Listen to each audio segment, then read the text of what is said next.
Dalam proses rekrutmen panitia pengawas pemilu kecamatan atau Panwascam, wajib adanya keterwakilan perempuan sebanyak 30%. Hal tersebut berdasarkan petunjuk teknis pedoman penerimaan Panwascam. Bawaslu Palembang saat ini tengah membuka proses rekrutmen panitia pengawas pemilu di tingkat kecamatan atau Panwascam. Dalam proses ini, Bawaslu membuka selebar-lebarnya bagi masyarakat umum untuk mendaftar.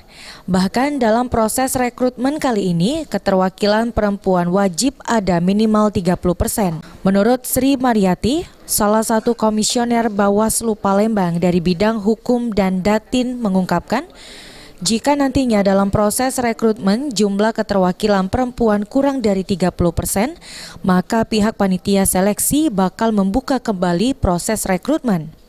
Hal tersebut sendiri menurut Sri Mariati sesuai petunjuk teknis yang ada dalam proses penerimaan Panwascam.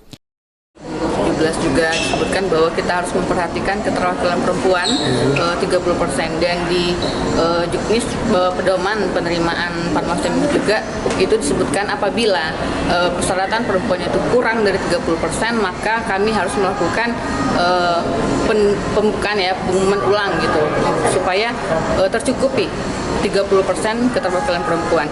Dan juga di sini kami juga selain keterwakilan perempuan, dalam proses rekrutmen Panwascam juga, Bawaslu Palembang membuka kesempatan bagi penyandang disabilitas untuk mendaftar. Firman Hidayat, PAL TV.